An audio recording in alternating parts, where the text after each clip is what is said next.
Alrighty, hello and welcome to Fairbanks Year Round podcast, obviously about Fairbanks. I'm joined with Mr. Chuck Lincoln and his son Jacob Lincoln. Hello. Who is sometimes called Jake, but you know how you get things in your head? Like you're a Jacob to me, and Jake feels a little wrong. But anyways, actually, funny story. So I invited Chuck, we're very good friends. We meet weekly and we deliver Meals on Wheels to those who need them.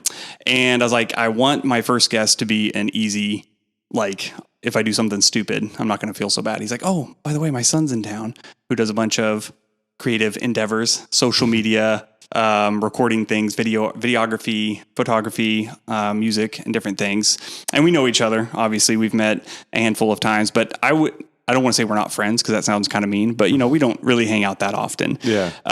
So I know a little bit about you. So I wanted to start with how I first saw you, and this is going to lead into this whole conversation. I had just moved to North Pole. I was 14 or 15 years old. We go to some fair in North Pole. I don't know what it was. And there's this guy who's really cool, who was wearing skinny jeans, if I remember right. I don't remember all the details. Playing guitar. I assume you were singing. Again, it's a little foggy now. It's been a few years. And that was you, of course. And you felt felt almost out of place. Like you were this cool rock star guy.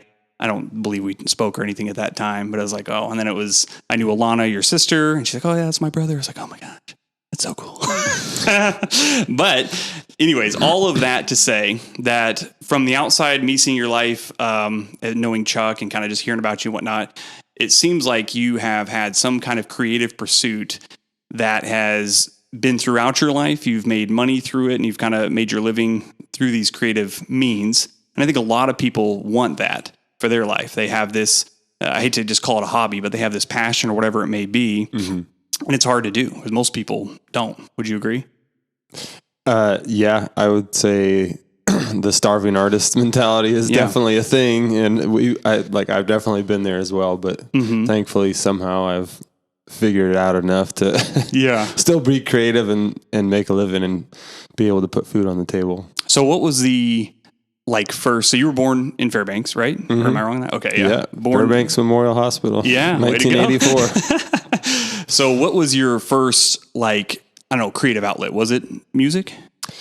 So it's interesting because this story I'm kind of going with my firstborn as well, but probably the earliest that I remember, and you have to correct me if I'm wrong, but it was sitting around at the piano playing melodies and stuff. So I kind of had like a natural ear for music since I was a kid. I don't remember what age it was, but Dad used to have a keyboard. He'd get out and kind of play tunes for us. And so at some point when I was a boy, I would start playing Mary Had a Little Lamb or Jesus Loves Me. And, not every kid is doing that, just depending on who they are, but apparently I could do it. So as was custom with all the kids in my family, my parents put me through piano lessons. Yeah. Whether we wanted to or not, I think it was just seen as like a good thing to do. Like it's good for your brain, right? Like play music and stuff. So some of us continued on with music and others I think just did it because that's what it was like going to school. You learn how to play the piano. But I seemed to take a liking to it or I seemed to be good at it. So I remember, playing the piano as a boy. And I remember my teacher said, I think you could be really good. You could be maybe a professional musician one day, but you're going to have to not play baseball and do all the normal things that kids do. You're just going to have to dedicate yourself. And as like an 8-year-old or a 9-year-old, I couldn't give up the baseball. So I never really pursued it to that level, but I did keep going with it. And throughout school, I think when I became a teenager, I saw my cousin Mark playing the guitar. And of course, Dad played the guitar too, but when you hit 13 and all of a sudden guitar is the coolest thing that you could ever do, right? Yeah. And so especially then, so I started figuring out how to play the guitar, and with the musical background I already had, it was more just figuring out where to put my fingers. I already kind of understood music theory a little bit. Yeah. So that kind of got me going with guitar, and then I started learning bass, and then I started learning drums. Just kind of an evolution of Did it ever feel like work for you? Like you sometimes didn't want to do these things, but you felt the need, or was it always like, I want to be doing this all the time kind of feeling? I think that piano felt like for some reason the piano was more, it was like lessons. So there was an expectation that you had to practice. Like you kind of had to do it. Otherwise, it was like homework. Right. Didn't necessarily want to, and it wasn't necessarily the funnest thing. The funnest thing was just jam, and you just wanted to just jam, sit around and Right. kind of freestyle it. And that was what guitar was to me, and that's what drums were to me. So at church, that I think that was kind of my next outlet of performance, being able to be up on a stage or play with a band. I wasn't really in bands per se, but it was at church that we would basically learn how to play music with others. Yeah. And I never really played piano at church. That was just like more of a home thing, but it was good to kind of establish my musicality, I guess. Yeah. And then, so I guess all that to say, like, music really was my first creative outlet that I really explored.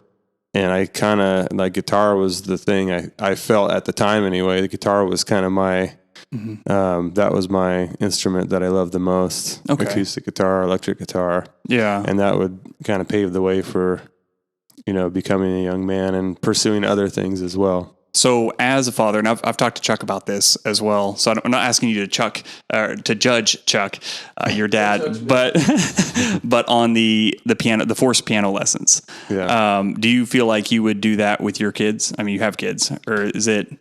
Yeah, I mean, Lyric, he's 5, he's our firstborn, and he's kind of the same way. He's been plucking out the Teenage Mutant Ninja Turtles, but it's very loose. Like, we don't have him in lessons. I got some books for Christmas and that I'm teaching, but it's a little bit looser than it was growing up. And I guess we're kind of debating. I think all in all, it was really positive because, just like you put kids in sports, it's good for them to learn, competition. It's good to learn teamwork. It's good for their bodies. Like, music is really good for your brain, and it's really good for, it's good for a lot of things. And so I think even if you didn't like it, it's like eating your vegetables. It's like doing exercises. It's just something that's going to be positive for you. Yeah. I guess I haven't decided if we're going to take the same approach. Well, and the reason I ask, and I'll let Chuck lean in, and just so anybody wonders, Chuck talks a lot, but I've got this really set up for one guest, and I told Chuck to be very quiet. Like Jake will be the lead, but I will let Chuck respond to this. So my input and my like devil's advocate, we can get a little more chord there for you, is my parents made me do basketball for a season, and for maybe some of the reasons you just spoke about, I don't know what the reasons were, and I hated every second of it, and I didn't want to play basketball again. Or you hear like all these times where people love reading, and then they go to school for a certain amount of time, and whatever, 5th grade, they just begin to hate reading because they're being forced to do it, kind of. So that's always been my concern. It's like, hey, I want you to eat your vegetables. Like, that's something that's like a non-negotiable. We're like literally talking about vegetables. But then on the music side, it's like, if you never play a guitar in your life, it's not the end of the world. Whereas if you never eat a vegetable in your life, I think it would be. I know your opinion. You can come up on the mic a little closer too. But, so I guess that's the balance point that, like, for me, myself, like, where with having kids, where do I push them beyond? And we're dealing with this all the time because my girls, are more timid, you could say, and they're not the ones that want to be in the band. They're not the ones, or, on the stage, I should say. They want to play instruments and do things. So it's finding things where they're not like crying every time we take it to it, and it's this miserable experience that now they're never going to do this thing again, probably because they have such like a harsh memory. Do you have thoughts on that? The thing I'll say first, I want to go back to when he was saying his earliest memory of music. When he was 2 at Christmas time, we bought this guitar. I don't know if you ever remember the ones that had a little thing you go like this and go ding, ding, and play a song. We didn't have cameras back, like phone cameras back then, so we have no video of it. But his face just lit up, and I said, "Man, this kid's got it." And then when he was 3, we have a picture of him holding this Stratocaster, which is a guitar. And I ended up giving that guitar. I put it away. and I gave it to him when he was 13, and he still has that guitar. That's pretty awesome. So there's memories like that. And about music, the key is if you're going to want your girls to do it, you have to get a really good teacher. Jacob had the best teachers. You got to admit, when you had Mrs. Rocker and Mrs. Henry, they pushed you, but you had fun with it too. Did you have fun with it, son? He's saying yes.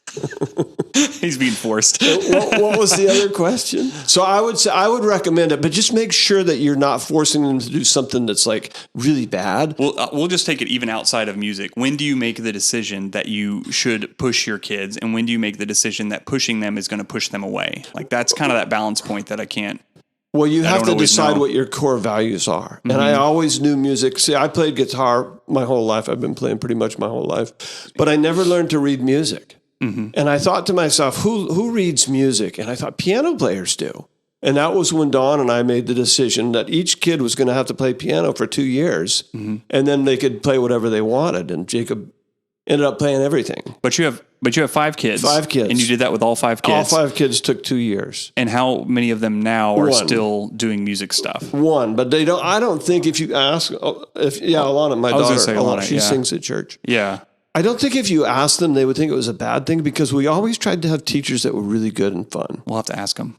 I'll get a poll, and afterwards report back and put it up on a poll of 5 that they hated it or whatever. But yeah, it's I don't know, one of those. It was a decision points. as parents. You guys talk and say what are our values? What do we want the kids? What will help them grow? I think it's important doing hard. I think things come easier or harder to certain people for sure. But becoming good at an instrument is something that is hard to do, even if it comes easy to you. You know what I mean? And maybe you would disagree, but for me, like I'm perpetually in this zone where I can play chords kind of okay, and my strum pattern sucks still, even and it's because I've not put in the time. It's not that it's an impossible thing to do. Do you have anybody in your family that knows how to play guitar? My dad plays to the same ability that I can. Like cousins or anything? Oh yeah, we'll get to him. So music was the first. Something you said, Jacob, about how cool guitar is at like 13. My dad got my brother a guitar when he was probably around 13 and I was maybe 10 or whatever. And it was awesome. And I could play Smoke on the Water like nobody's business, or, just the one little part, what's the riff? What's the riff? Is that the riff? Dun, dun. Yeah, that's it. Oh, okay. So anyways, you do that and I never really progressed. And we can talk about Brandon a little bit because he was like my introduction to someone who actually committed to doing something. And he did this. Brandon Ferris, kind of a famous YouTuber now, my cousin, who when I was growing up, he really committed to basketball. And he was, back up, buddy. He committed to basketball. He ends up being, I think he's 5'7"-ish. So not like maybe the best setup to be a great basketball player, but he was like unbelievably good, never miss a shot. He just really someone who was, I'm thinking the wrong word. When they're so determined, so disciplined, so very, very disciplined. Again, my brother got the guitar. My cousin Brandon was living with us, and it just like clicked with him as well. He moves away. We see him like 2 years later.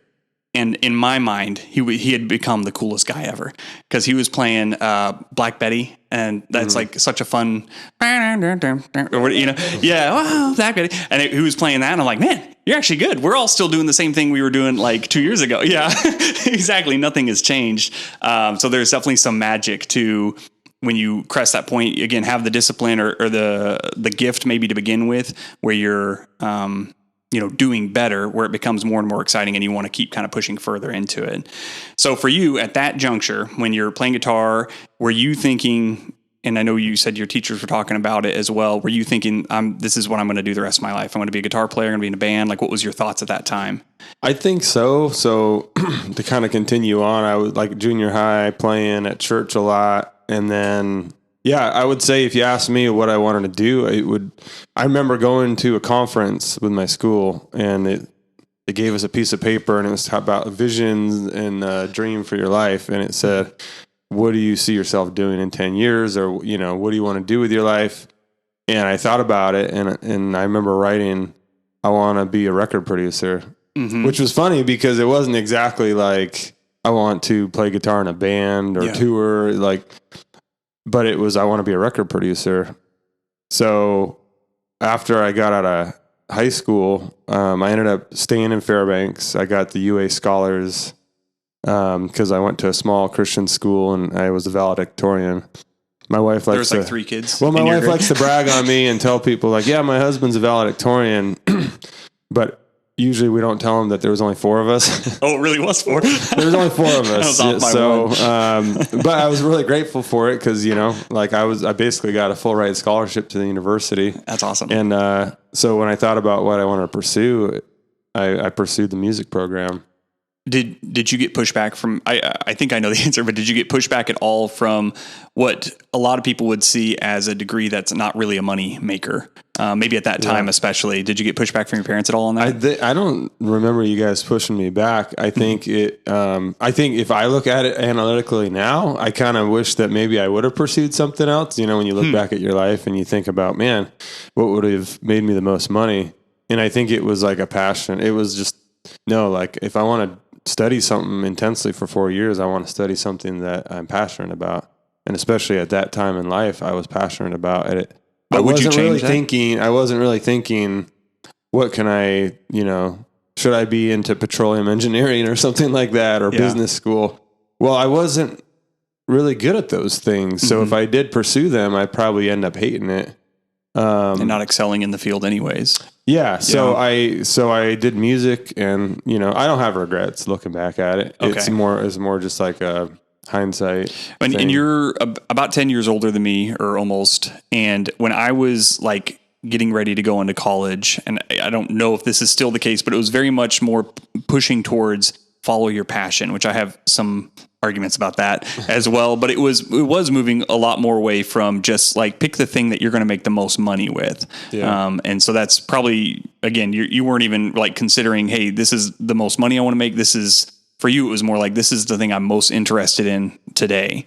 And I had an opportunity because I didn't really have to put any money into it other than buying my books and things. I was still living at home, and I had a full ride scholarship, which back then actually would pay for all of your tuition. Yeah. In fact, there was even 1 or 2 years where I got money back. I don't know how that worked, but that was maybe before the tuition got more expensive. But so it was a unique opportunity in the sense that it wasn't as risky as paying $25,000 a year and then getting a degree that was basically worthless. Do you feel like that degree has been really helpful? I think so. So what I think about is in my senior year, I took a course, and this was 2005, I think.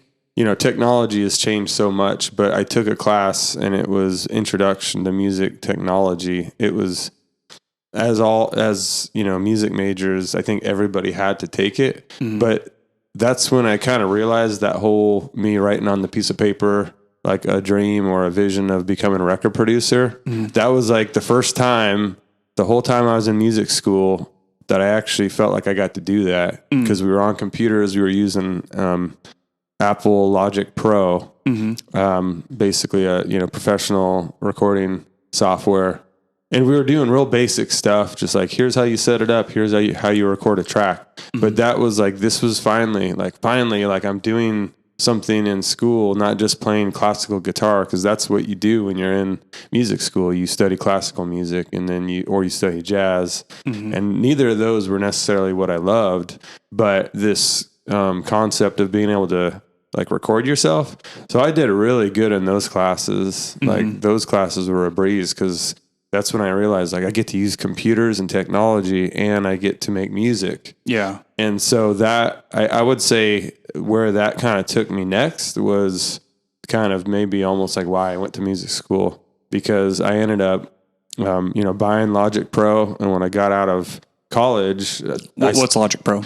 Logic Pro is just Apple's professional recording suite. So I got it on my laptop, and I started recording myself. And I kind of always recorded myself. My dad had, reel-to-reels at home. He had tape recorders.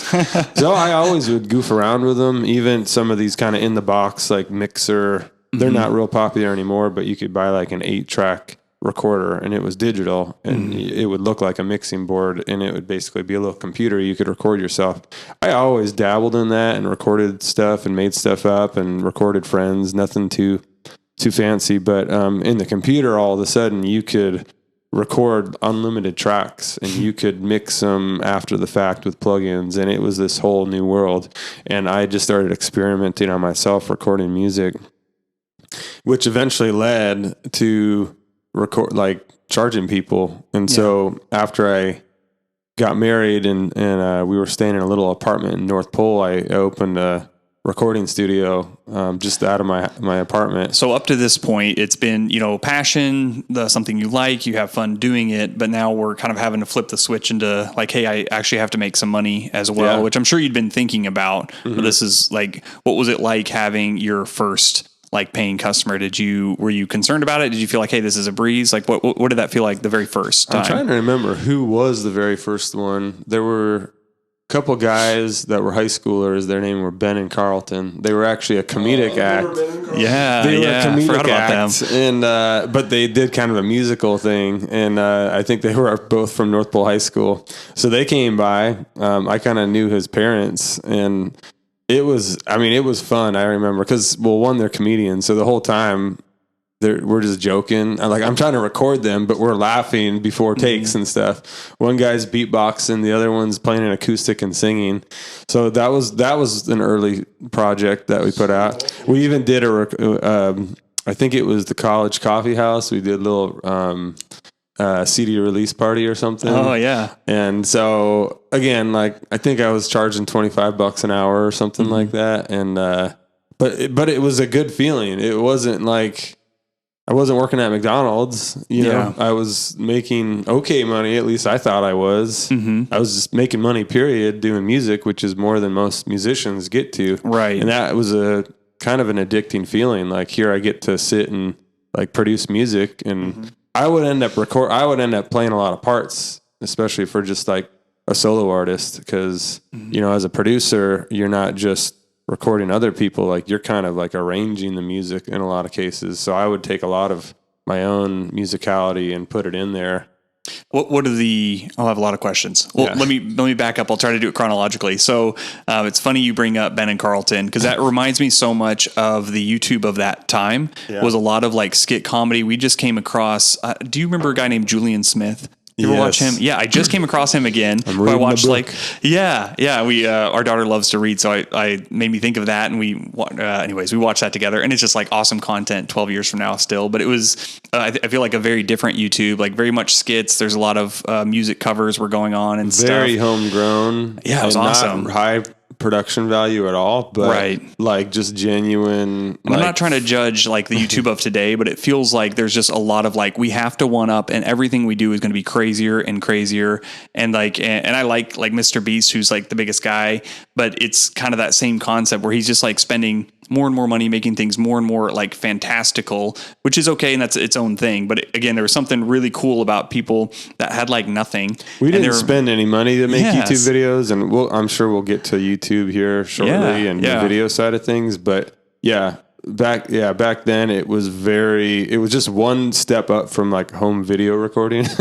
I mean, we would put effort into it, but at least in my case, when we would start making YouTube videos, we weren't really spending money on it. It was just kind of like trying to be creative. Right. And so as far as the recording studio, my dad mentioned Steve Olson, and I know this is like a Fairbanks podcast, so kind of name dropping a couple other bands and people I worked with when I was young. And Steve Olson was, I would say, fairly well known electric guitarist, blues guitarist, jazz guitarist here in town. So he had a jazz project he wanted to record, so he was coming out for a couple months, just laying down guitar. And we put out a jazz guitar project, which was really cool. I recorded, there was a Messianic Jewish songwriter who came out, and we did like a project, and like most of it I think was in Hebrew. That was really cool. Yeah. And then this is kind of where I intersect with your cousin Brandon. Yeah. Back before he was making video, in a previous life, he was an incredible like guitar virtuoso. Like really, I try to explain this to people, because everybody's got like a brother or cousin, uncle who's like really good at guitar. Yeah. And maybe you guys, since you play, like he was really, really good. He still is really like good. His inspirations were like the the modern like progressive prog rock shredders that like are musicians basically, but like he could actually play those riffs. Yeah. We would grow up. I mean, again, I was okay as much as I'm talking like I studied music and all this, but like there's guitarists that can shred. Like he was a shredder. So I remember when I started doing some video stuff, even before I recorded him, I had filmed him and he was just shredding, and I was just like, this is incredible. Like I finally met like a real life person who can like sweep pick and do arpeggios and stuff. Yeah. The one memory I have, and I wasn't there, but Chuck had a Pedalpalooza. Do you still do the Pedalpalooza? I haven't done one lately. We should do another one. Yeah. So and I don't remember how Brandon got invited or I don't remember the whole circumstance, but Brandon goes, and again, like as someone who's like your cousin, you just want people to know like how great, and like, I just want like people to know. I remember he went and like, from like talking to Chuck, seems like he blew a lot of people away. Like, oh my gosh, like you're saying, like knew a lot of things, whatever, which again, it's like vicariously unbelievably happy, which, all right, let me finish this. But I remember very specifically, you had a video of him. I don't know if you'd produced it or you were just like recording a video of him kind of shredding. He had a cut on his finger. And like this little That's detail. That's the one I'm thinking of. Okay. Too. Yeah. It's like stuck in my mind because it was this big gash and he's just like doing his stuff that he does.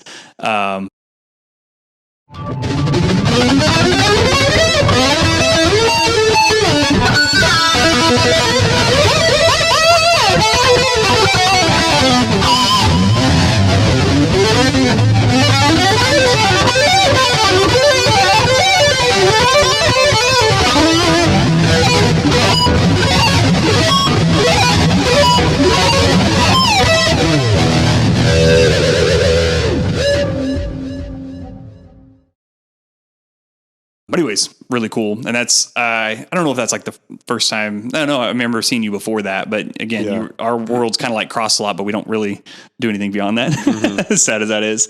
I had a funny story. Oh, no. So Brandon gets famous. So speaking of like vicariously.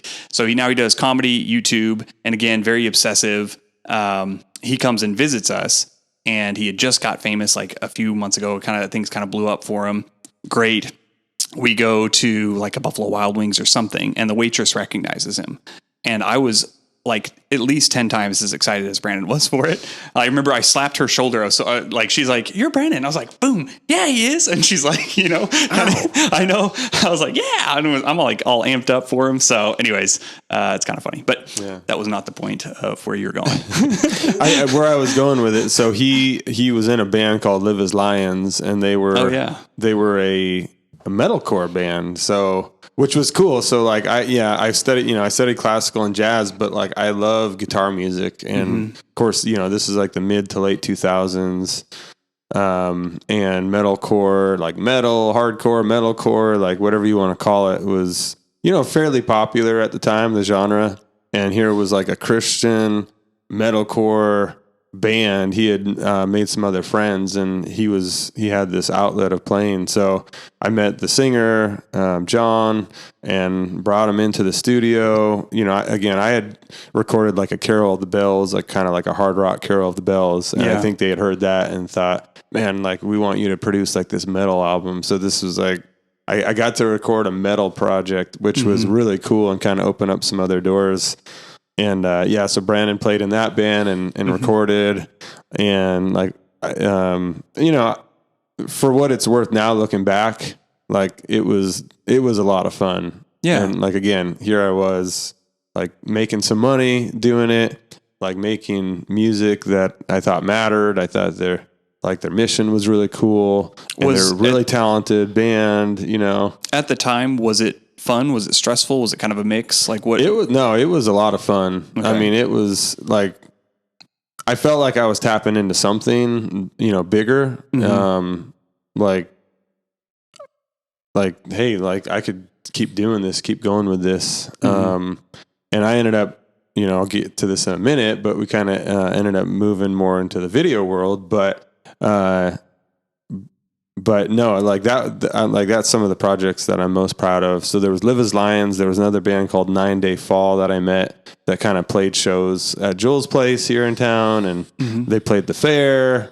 I don't know if anybody listening would remember either of those bands. Somebody does. Somebody does. We have literally dozens of listeners. So. I mean, all across Fairbanks. There's dozens of people listening right now. But you know, it was just cool to play a little part in history there and record a band that may never have really recorded because there just isn't a lot of recording studios around. Right. Maybe there's more now, but back then there was just like not a lot of people doing it unless you wanted to go to Anchorage or go somewhere out. So, and there's something to be said as well, being a big fish in a little pond. So being the valedictorian of a class of 4 is kind of an example of that. It's like maybe in a class of 120, you wouldn't have been the valedictorian. I'm not saying you couldn't have been, but you know what I'm saying? Like it's just you kind of set yourself up for more successes that way, being maybe one of the few, if not the only, like recording studio in a small community, as opposed to, I think some people may feel the need to move. I don't know where that would be. Like, I don't know, country music, you'd go to Nashville, Hollywood for acting, you know, so I don't know if you ever felt that, but there's something to be said of like, hey, these smaller communities need, you know, this as well, and they don't need as much of it, but there's nobody really filling that hole. So was that I know you lived here anyways, was there any purposeful thought in that, or was it just like, that's just how it happened to be because I lived here? I mean, I think the big fish in a small pond is definitely something, but I don't know, to me, like Fairbanks, you know, I love Fairbanks, and like Fairbanks is so unique. I've lived in Los Angeles, California. You know, we live outside of Atlanta, Georgia now, like, you know, literally millions of people, metropolis, all this stuff. And like, it's amazing the talent and the people that is right here in Fairbanks. Yeah. And it's amazing the community. I mean, it's just incredible to think that kind of just this relatively small town.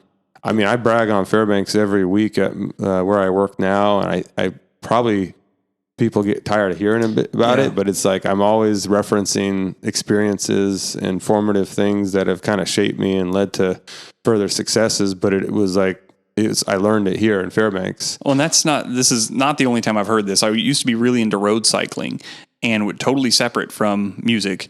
And they would have, of course, these races up here. And you'd have sometimes some big national people or even like people that are doing the Tour de France or whatever. And they'd come up here and get beat by some bearded local guy that's like has his beard split around his face, you know, so there's always, and they're like, what's going on up here? And so I've heard that in a few different sectors. I think I always bring this up too. Like, I think we have like a pretty good restaurant offering for such a small community, especially Thai food. Diverse too. Yeah, exactly. So there's a lot of, and again, it's interesting. I've lived in other small towns where that's not the case. We had very similar population when I lived down in Arkansas, and Arkansas is of course closer to Mexico, but it was like basically 15 different Mexican restaurants was kind of what you had. Yeah. So to come here, and it's nice to have something to compare things to sometimes, because I think a lot of locals are like, I wish we had more restaurants. I was like, I mean, that would be great to have more, but it's a pretty good offering. Well, so, and we can, as Fairbanksans and Alaskans, like you can really leverage that because people are just so fascinated by it. Mm-hmm. So so there's a couple of things as I kind of transitioned into video production. Mm-hmm. I guess I'll just kind of go there. But like my wife, Karis, she's a makeup artist. She's a motivational speaker. Okay, well, she's a licensed minister. Yeah, Karis is awesome. And again, I know Karis about as well as I know Jacob. Like we've met and stuff, but my first memory of her too, I don't know if this is the first time I met, but it was some Christian event and you guys were playing. I assume you were in it too. There was some band and she plays drums and she was like rocking out, and there's like strobe lights and colors and there's probably fog. I don't really remember, but that's also my first memory of her. And you're like, oh, wow, these are like this really cool, like creative musical couple. But anyways, so Karis is awesome. Should have had her here instead of Chuck. But you should have had her here instead of me too. But I mean, here we are.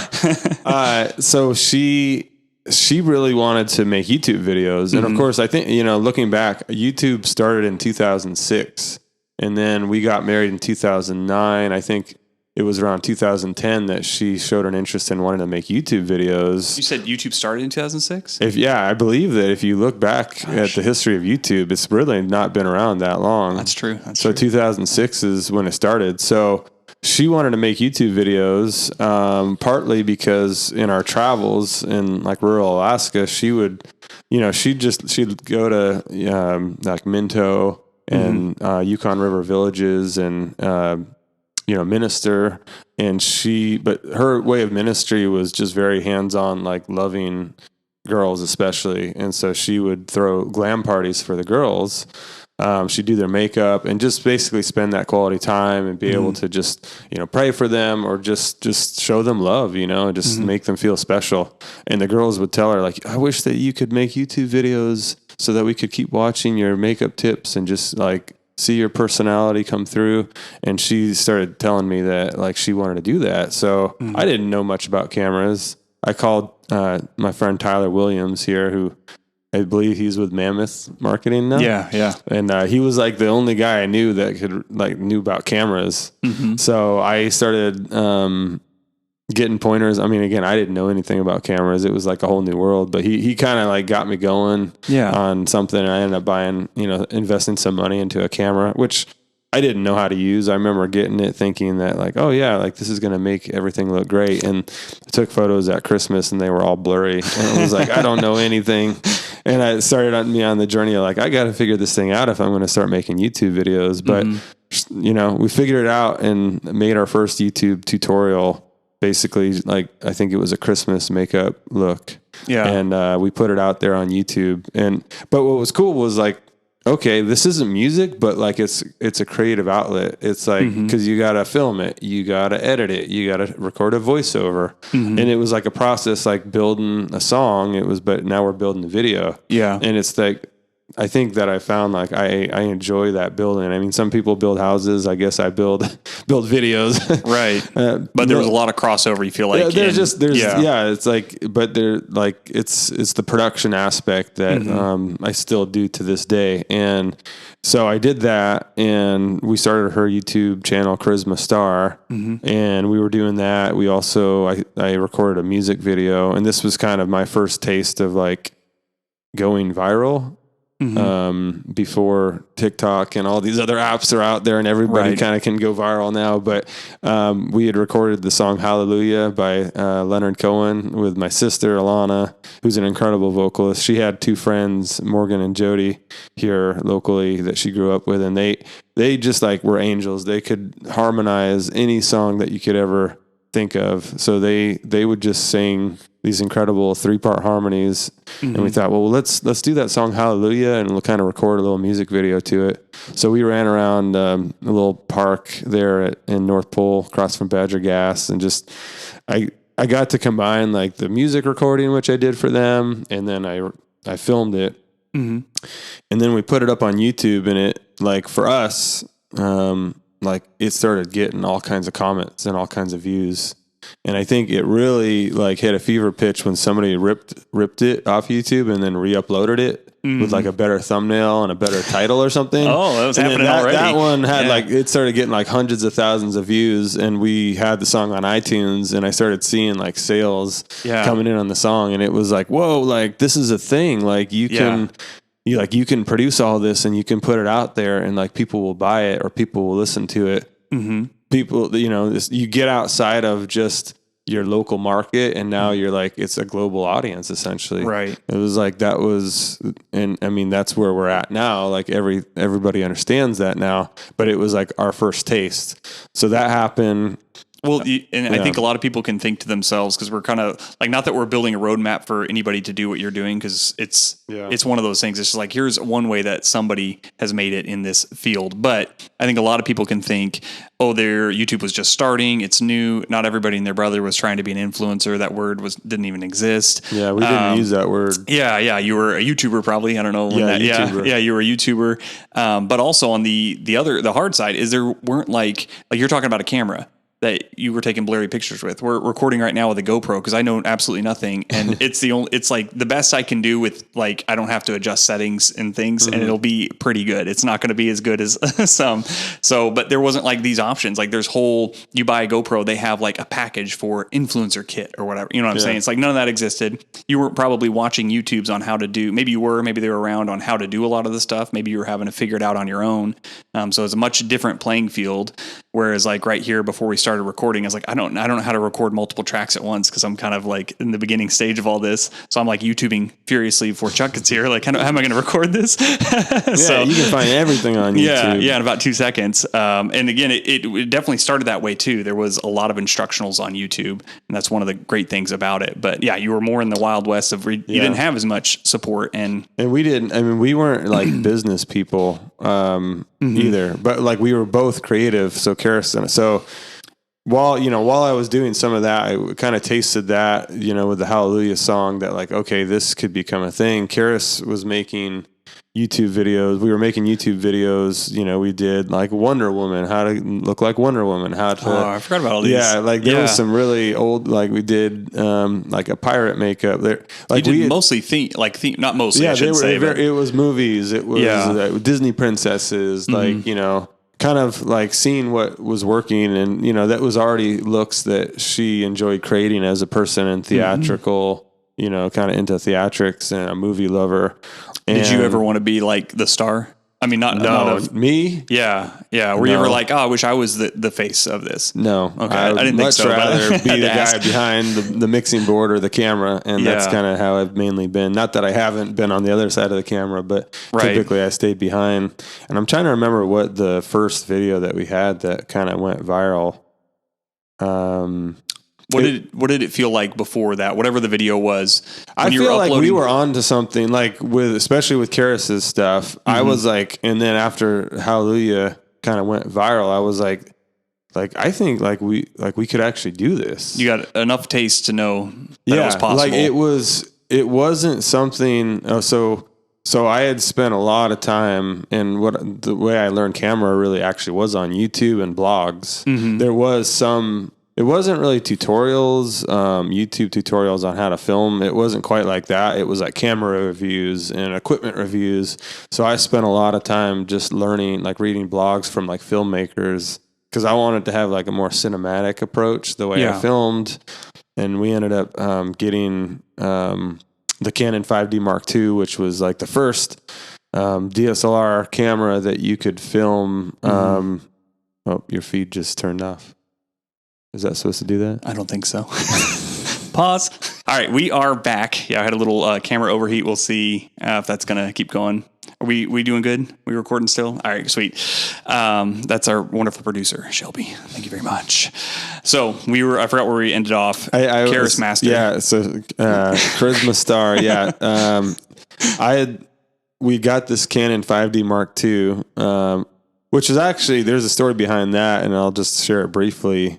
We didn't have any money. I mean, again, like we were doing okay. We were living off of love, and we, like the proceeds from the studio and stuff, and just side jobs. But at this point, even with, Hallelujah and with, we hadn't even monetized anything with Karis's video, even though she was starting to get some numbers. But we were praying for a new camera because we're like, I saw the potential that something was going to happen, and kind of like knew what we wanted, but at the time it was like a $4,000 investment to get it going, and we just weren't exactly making the kind of money. Well, a friend called us up and said, "Hey, I'm in town." He'd been living out of the country actually. He's like, "Could you guys give me a ride?" So we picked him up, and we're catching up. When we got there, he said, "Hey, I wanted you guys to pick me up because it's been on my heart to give you something. I kind of been praying about something, and awesome. For some reason I'm supposed to give you something." So he handed me an envelope. I started pulling cash out of his envelope, $4,000 to the dollar, which was like, of course, something that we are thinking and praying a lot about.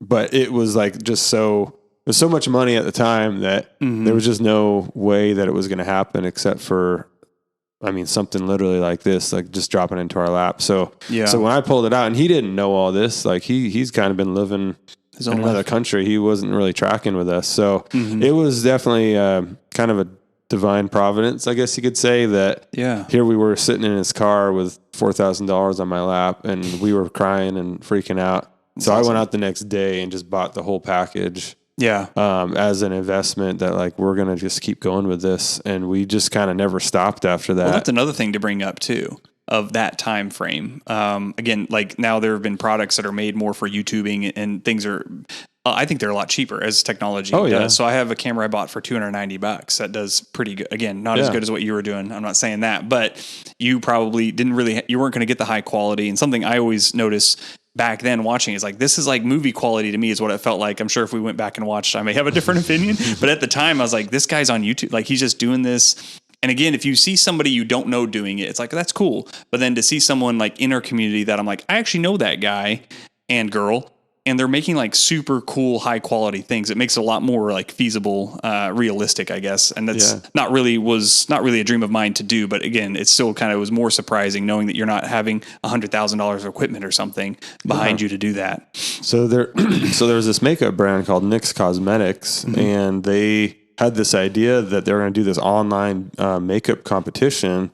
You wouldn't actually compete live per se, but it was like you would upload your YouTube video tutorial, and so you'd use the products. They would like you'd have to submit like a contest submission, and then they would pick the top 30, and then from there it kind of entered like another round. So Kara saw it and she's like, I really want to do this, and so I'm trying to remember what the first video we entered was, but we did our first video, kind of like fingers crossed, and we get an email from them saying like, congratulations, you've been selected as a top 30 finalist. So we're like, and this was shortly after we got the new camera and everything. And I mean, again, I think I was at that point, I was probably recording Brandon. It was that same time frame, but here we had this opportunity that like her YouTube channel was going to be featured like on this contest, because people had to go on and they had to like it, and they had to, there was this whole website set up for it. So then we kind of were like, okay, let's just see what we can do. And we were still living with mom and dad in the basement, and we would just turn the basement into like a movie set, and we would, take every dollar we had and every prop we could find in the closet. And the one that kind of put her on a bigger stage there was a movie called Dark Shadows. It was essentially a vampire style movie, and she transformed into like a vampire based on Johnny Depp's character in the movie. And the biggest YouTuber at the time in the makeup world, her name was Michelle Phan. Well, Michelle Phan saw it and was like really impressed by it, and she tweeted it or something, and she started emailing us saying this is one of the most incredible makeup tutorials that I've ever seen, and she's like, you're going to do great things. She sent us her personal contact information, and it, that was like a huge deal for us at the time. We just could not believe that we were getting shouted out by Michelle Phan, and she ended up just totally sweeping that round, because we had gotten so much momentum at that point. And same thing for the next round. I think it was like a fairy look, and we were out in the woods like at midnight filming this makeup tutorial in North Pole. Mosquitoes flying around everywhere, and my wife is just like dressed as a fairy doing this beautiful makeup look, and she won that, and they flew us to LA that summer. I remember this. And she competed with 6 other finalists, and she ended up winning the whole competition. Yeah, which was like just our sign that like this is our break, like this is our opportunity. So we actually made the decision to leave Alaska and move to Los Angeles, because that's kind of, obviously the entertainment industry and the beauty industry was all down there. So we moved to LA, and we still really hadn't figured out how to really monetize it, other than, of course, the prize money. Oh, really? Yeah, like she won. Outside looking in at that time, I was assuming you guys didn't have any money worries at all at that time. Well, like when she won that competition, in my mind, you guys were big time. Well, and I think her channel had grown to like 100,000 subscribers, which was just like, we couldn't believe it. Like we didn't hardly even know what to do with it. But we you can make money through the AdSense on YouTube, but like we weren't like a partner program. Like it was all pretty new, and you had to be invited into it, and we just didn't know how to do that. Oh. People would email us from LA, companies and stuff, and like we didn't really know how to negotiate contracts and stuff. And so that's always was a challenge early on, to like, how do you actually like make this a business? Because again, it started as just like a homegrown thing. Yeah. It wasn't like we were entrepreneurs. We were, but we weren't. Yeah. We were just like pure creative, just going off pure creativity essentially. And it worked for us, but we just had to figure out how to monetize it. So, I mean, eventually, we spent 3 years in LA, like really just building and it was hard, but like we eventually made connections with makeup brands, and we eventually grew the channel. I think probably when we moved from LA, I don't know. We hit 900,000. We never hit 1 million. Oh, we still haven't ever hit 1 million. Oh, bummer. We fell short of 1 million. So one day we'll get there. Well, what changed? Because as far as I know, you're not. Are you back at? Christmas Star, so what happened was, and we're kind of skipping years, but I want to. I know this is a Fairbanks, Alaska centric podcast. So we lived in LA. We built our business, and we actually started working with the Walt Disney Company. Walt Disney bought the network that we were a part of at the time. So we kind of were grandfathered into the Walt Disney Company, which allowed our opportunities to travel the world. I mean, we've been to Russia, we've been to the Philippines, all over the States. Yeah, I didn't know that. Did a ton at Disneyland. We were at Disneyland probably 3 days a week filming content for YouTube and Instagram, and Walt Disney World. We've just done some really cool things. We've just had some incredible opportunities over the years to travel and to just make content. But we were missing home, and Alaska has a way of calling you back. I'll tell you. I mean, here you are sitting here, and you've bounced around a little bit, but Fairbanks, I don't know if it's the community, the weather, just something, the itch to come back. It's a cool place. So after 3 years, we came back, and now we did have we had some financial stability, and so we bought a house in North Pole, and we lived there for 7 years. Just a beautiful house in North Pole, and we continued. What really changed is the birth of our first son in 2018. So Lyric was born in 2018, and that's when we realized that the way that we were grinding and the way that we were doing this wasn't going to be sustainable forever, especially now that we had a life to steward and raise, a little life. And, because we would still be up till 2 or 3 o'clock in the morning filming and editing and just continuing to live that kind of YouTuber lifestyle. Right. And that changed when we had Lyric.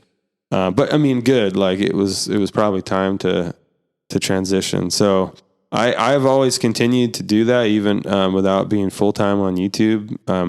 I've basically continued to film and be a photographer, be a videographer, and continue to monetize that kind of just out in 8 to 5 jobs. Yeah. And so I've always just continued to do it, but it all was birthed here. But in Fairbanks. I did want to bring up, so when you were here as well, you worked for the borough. I did, under Bryce Ward, who we're both pretty good friends with. I was curious, and I've not heard a ton about this, but from what I understood, your position was not a position before you. Is that correct? It was created for you? It was, but when you work in the mayor's office, you kind of work at the behest of the mayor. He has priorities and projects and directives that he wants to accomplish. And so he brought me in because the borough website, and basically the online presence just was pretty archaic. And, he wanted to bring, he's younger than me. He's young and he's got fresh ideas, and he wanted to do something a little different. So I came in. We launched his social media presence. We redid the website. We actually built a style and branding guide, which, for an organization that's been around since the 60s, should have. We never actually had that. Yeah. And most organizations, of any kind typically have that to kind of help guide and direct their branding efforts and their marketing efforts. And we didn't have that. So that was something I did with him. So was this your first kind of 9 to 5, or did you have something before that? I've worked for my dad. I've worked for myself. But working for yourself and working as an employee are very, very different. I'm not saying you weren't working. Yeah, but I say I worked a whole lot more for myself. Yeah, because it's hard to set boundaries when you're always grinding, and whereas when you have the 40 hours a week, you actually go home and you're like, wow, what am I going to do now? I don't have to edit until the wee hours of the night. I'm done. Well, there's definitely pros and cons. The 9 to 5, you can, like, a lot of times, depending on the job, you go home and you're not thinking about it anymore. And so as like a real estate agent, that's not the case. Like, it's kind of like you have to set up these boundaries for yourself. But then on the other side, I really hate like having to ask somebody to take a vacation or something like that. And maybe it's just me and then my ego or something where it's like, whereas as a business owner, it's like I take a vacation when I want, which is pretty much never because you're a business owner, but it feels different. You know what I mean? Yeah. So are you working 9 to 5 now? I forget. So we did, we left Alaska again, you know, like we kind of bounce around, it seems, but my family and I ended up moving down to Georgia, just outside of Atlanta. Actually, the town is called Bethlehem. So we moved from North Pole to Bethlehem. Apparently we got a thing for Christmas. But my sister, my younger sister lives down there, and it's a pretty cool place. We enjoy it, and we're, you know, at the phase of life we're in right now, we're raising kids. Yeah. So the stability is really important. I mean, if we could figure out how to have the very structured life, and be able to just make sure between financially and having a good lifestyle that is conducive for raising kids, maybe we could, but I don't know if we ever had perfected that balance, but I ended up, you know, getting a job as a media production specialist for a local city down there, the city that's kind of around the corner from where we live, which is like, essentially I get to play with cameras. I get to create, I shoot and edit video.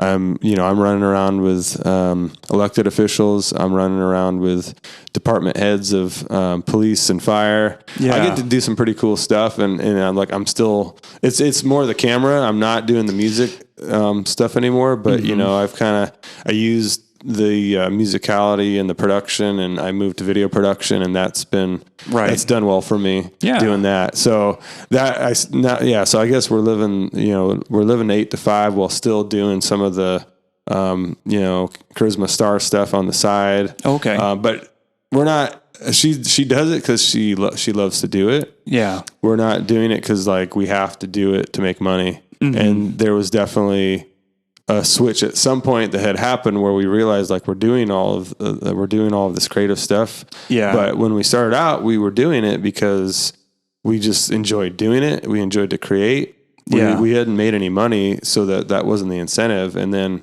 you know, you get into you're flipped now you're like, I'm doing it because like I have to. Like I got to pay my mortgage, and it's a different motivation. So now we're kind of back to where like we can create without the pressure of like if we don't like hit a certain amount of views this month, we're going to have a hard time paying the bills. So we're kind of back to that, which could be interesting to see like the 2.0 of like what else we can do, even though we've built her channel and we built her Instagram following. The landscape's totally different, and we're like in a different stage of life, but you know what we can do with it, we don't quite know 100%, but we're back at that point of like more of the creativity of it. So I'm kind of excited to see like what we can do where it goes from here, while still just being able to kind of build the personal finances off of the 8 to 5 stability.